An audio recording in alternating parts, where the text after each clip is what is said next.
Muito bem, voltamos com o segundo bloco do Superi Notícias desta quarta-feira. Como eu disse na passagem de bloco da primeira parte para a segunda parte desta quarta, recebo aqui no estúdio da Superi TV Samay Bagatelli, ela que é uma proprietária e sócia de uma agência de turismo aqui de Governador Valadares e que está aqui para a gente poder bater um papo para sabermos como está a expectativa e o cenário do turismo aqui em Governador Valadares, principalmente, claro, das agências de turismo, principalmente aqui em Valadares, que nós sabemos que existem várias e, claro, que vamos falar um pouquinho para poder saber como foi o ano de 2020. Samay, primeiramente, boa tarde e muito obrigado por ter aceitado o convite. Boa tarde, eu que agradeço. Samay, para a gente poder começar, a gente costuma falar no jornalismo, né, que igual eu estava falando com você antes da gente poder começar a gravar, que costumeiramente nós temos algumas pautas, algumas matérias que nós sempre fazemos durante um ano, independentemente do que aconteça, tá lá. Comportamento, movimento do mercado, do comércio, Dia das Mães, Dia dos Pais,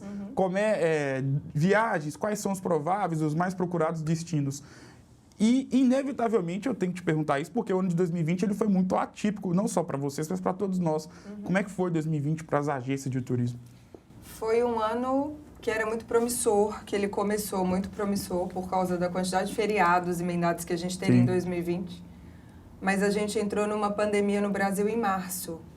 E nós vivemos 2020 todo dentro de uma pandemia. Então, para o setor de turismo, foi muito difícil. Foi uma das áreas afetadas, assim, de frente e uma das primeiras que sofreram com o resultado da pandemia, né, que a gente ainda vive. E eu queria até falar para você, porque realmente, de fato, existia uma perspectiva para o comércio em geral muito boa para 2020. E vocês chegaram a usufruir desse processo positivo do comércio, principalmente das agências de turismo, no início de 2020, ou não deu nem para poder aproveitar essa alta expectativa? Na verdade, a economia e o brasileiro estava muito confiante com o ano de 2020. Então, nós conseguimos fazer viagens de fim de ano, de 2019 para 2020, Réveillon e Carnaval.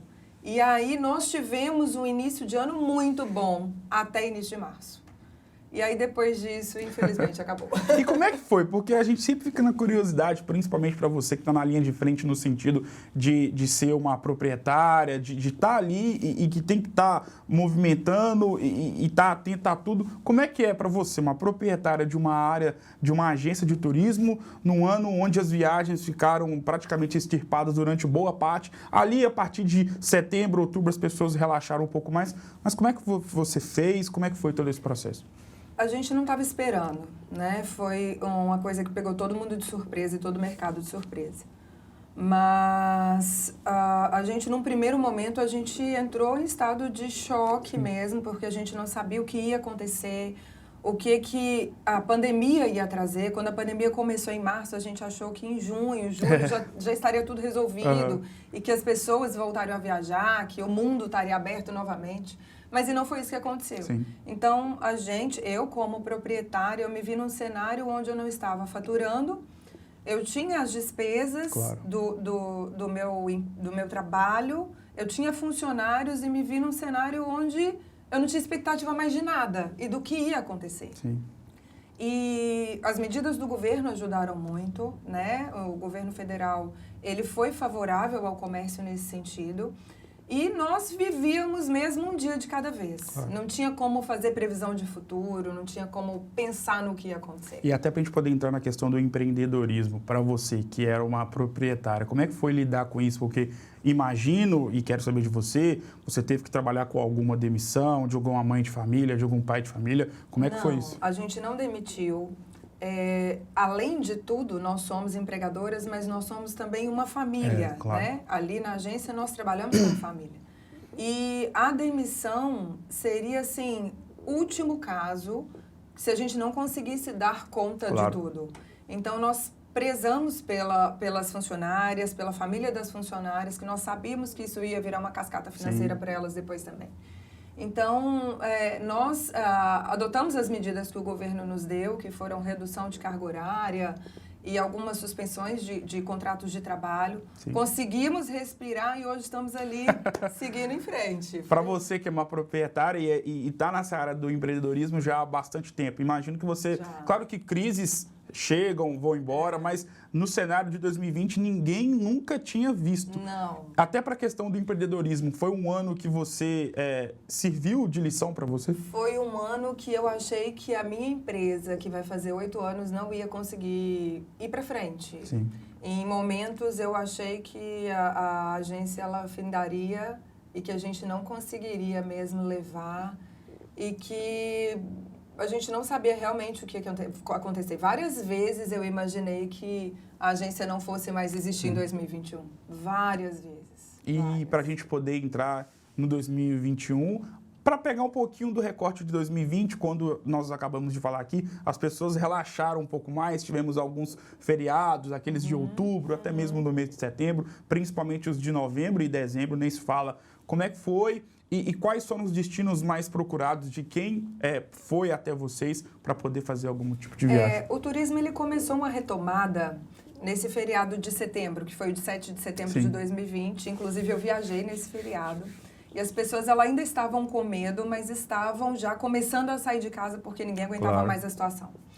E aí, a gente viu que todos os hotéis que a gente conseguiu visitar, os restaurantes, estava todo mundo trabalhando com protocolos de segurança. Sim.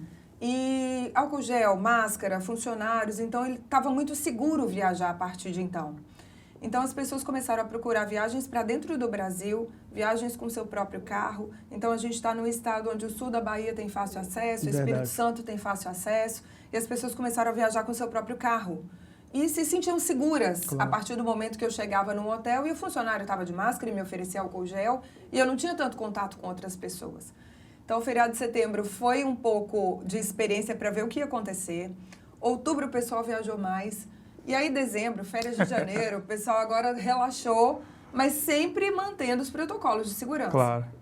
Mais procurados Brasil, porque a gente está dentro da nossa casa, caso algum imprevisto aconteça, caso a pessoa precise retornar com urgência para sua casa, a gente está dentro do Brasil, então é mais fácil a locomoção. Com certeza. E o Brasil foi mais procurado. Brasil e quais localidades, quais cidades? A gente vendeu muito o sul do Brasil. A gente estava agora, quando as pessoas começaram a viajar, num período de Natal Luz, na Serra Gaúcha. Então, a gente teve muita procura para o sul, para a Serra Gaúcha. E a gente teve muita procura Nordeste, sul da Bahia, Maceió, a gente teve muita procura. Então, Espírito Santo, algumas pessoas também que viajaram de carro e queriam reservar o hotel, porque às vezes a pessoa fazendo direto e ou adoece ou precisa cancelar por algum motivo, você falar direto com a empresa ou com a internet ou direto com o hotel é mais difícil. Com certeza. Então, as pessoas começaram a procurar mais a agência pela segurança em ter alguém por trás para resolver caso desse algum problema para elas, né? 2021, expectativa do mercado em geral, da economia, e você pode falar com propriedade sobre isso, e também quais têm sido os destinos mais procurados. Gustavo, a gente fala assim, que tem muita gente querendo viajar internacional, Estados Unidos, Europa, muita gente está esperando isso, as fronteiras se abrir. Mas ainda não tem nenhuma previsão. O mundo está fechado ainda. Alguns países estão abertos. México a gente vende, Cancún, pessoal que gosta de praia e que não quer viajar por dentro do Brasil. Mas o mundo ainda está fechado. Estados Unidos, Canadá, Europa, tudo fechado. Então, as pessoas querem, mas ainda não podem. E aí, o que a gente orienta? O Brasil é lindo, o Brasil é grande, o Brasil tem viagem para todos os gostos.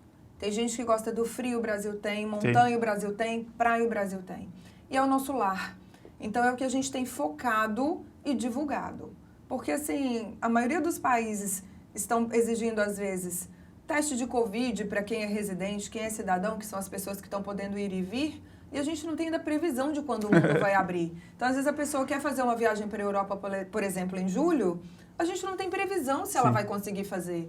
Então, é criar um problema dentro de outro problema, talvez. Sim, e eu queria saber de você, e aí, no caso, não só como proprietária de uma agência de turismo, mas você mesmo como uma pessoa de família, que tem família, não sei se tem filho, marido, enfim, nós vivemos numa situação onde os empresários estão ainda vivendo um caos e, principalmente, isso vai ao encontro de todas as posturas, seja do governo municipal, estadual ou o federal. Mas você, claro, fez questão de elogiar aqui as medidas que foram adotadas pelo governo federal, principalmente no ano passado, e eu acho que para vocês, empresários, foram muito... Foi primordial.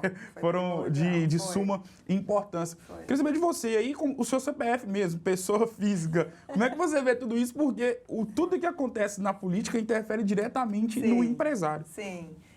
Eu não levanto nenhuma bandeira partidária, né? Eu acho que o governo, principalmente o governo federal, ele poderia ter uma postura diferente diante da pandemia que a gente vive, porque isso facilitariam as coisas. Claro.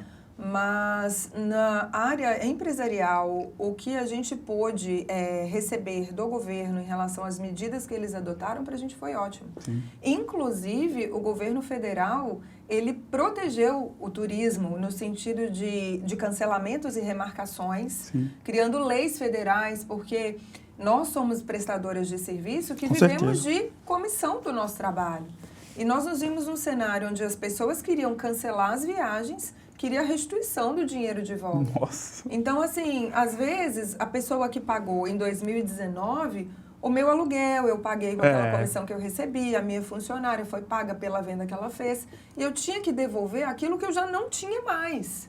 Então, o governo federal, ele fez algumas medidas provisórias que se transformaram em leis que nos protegeram nesse sentido. E a gente vai negociando com o cliente, porque ele tem direito ao reembolso dele? Tem. A agência, ela tem as obrigações, porque se a agência for restituir tudo aquilo que foi vendido, não sobra a empresa vai falir. Claro. Então, a gente tem conseguido conversar com o nosso cliente, deixa crédito, você pode usar o crédito até 2022, você tem a intenção de viajar, sua viagem já está paga. Então, a gente tem conseguido essa flexibilidade com o nosso cliente. Graças a Deus, nosso cliente é um cliente muito exclusivo e assim, nós temos pessoas que caminham lado a lado, que são mais do que clientes, são amigos. E aí a gente conseguiu essa flexibilidade de acordo com o que o governo nos protegia e que o cliente também nos entendia, né? Sobre, até um ponto interessante, eu estava até lendo uma matéria, e essa matéria já tem 12 anos procurando na internet, nos arquivos. Antigamente, nessa época, a questão da procura por agência de turismo, ela pertencia muito a um tipo de classe econômica no Brasil. Eu queria saber de você se isso tem mudado, porque nessa época a gente sempre via as pessoas de classes menos favorecidas indo ali com a família, aluga van, cada um vai de carro, pega o busão aqui e vai, aluga uma casa, fica no hotel. Queria saber de você, esse aspecto, esse cenário tem mudado? Tem. Eu tô no turismo já... Já não é mais coisa de rico. Não é. É muito acessível. É muito, muito, muito acessível. Uma passagem de avião é muito acessível. A gente consegue tarifas de Belo Horizonte para São Paulo, Rio de Janeiro, Nordeste do país, em, às vezes, preços super baratos e que a pessoa consegue parcelar em 10 vezes. Cartão, boleto, do jeito que ela quiser. Então, a viagem hoje com uma agência de viagem, e existe o mito de que se você comprar com uma agência de viagem, você paga mais caro do que direto no fornecedor. Ou direto na internet, ou direto no hotel. E isso também é um mito. Nós temos preços tão competitivos quanto a internet, ou às vezes até mais baratos. Nós conseguimos preços de passagem aéreas dentro do Brasil, por exemplo, mais baratos que a internet. Mas existe o mito de que se eu estou indo a um profissional, ele vai me cobrar mais caro se eu for direto na fonte. E às vezes não é assim. Às vezes a gente tem tarifas de hotel mais barato que tarifa balcão no próprio hotel, e que o cliente, quando descobre isso, ele não vai fazer mais direto, ele vai fazer comigo. E eu tenho facilidade de pagamento que às vezes a internet não vai te dar. Então, o cliente comigo, ele pode parcelar 10, 12 vezes sem juros num cartão, num boleto, que para ele é mais fácil. Eu não trabalho com cartão de crédito, mas eu consigo parcelar num boleto, aquilo fica acessível para mim. Então, a gente está deixando esse mito realmente cair por terra. E nessa pandemia, a importância da agência e do agente de viagens na vida de quem tinha viagens que foram canceladas, remarcadas, foi primordial. A gente tem hoje, inclusive, pessoas que não compraram com a gente, compraram direto na internet, que nos procuram para conseguir remarcar, cancelar ou alterar um voo que foi feito direto na internet. Muito interessante. Samay, muito obrigado por ter aceitado o convite mais uma vez, esse bate-papo leve, descontraído, de um assunto importante, né? Que muita gente já teve que ir até você ou em uma outra agência. Obrigado mais uma vez. Imagina, eu que agradeço, foi ótimo. Obrigado mais uma vez, Samar. O Super Notícias vai ficando por aqui. Só lembrando que o Galo entra em campo logo mais às 21h30. O Atlético que vai até Goiânia encarar a equipe do Goiás. Goiás virtualmente rebaixado. E o Atlético que segue na luta pelo título do Campeonato Brasileiro. Galo joga hoje e os seus dois concorrentes jogarão amanhã. O Flamengo que vai encarar o Vasco, né, o clássico das multidões do Rio de Janeiro. E o Internacional que vai até o sul do país. Vai se deslocar ali do sul do país, sair de Porto Alegre e ir para Curitiba para poder encarar a equipe do Atlético Paranaense. Vou ficando por aqui, um grande abraço e até amanhã.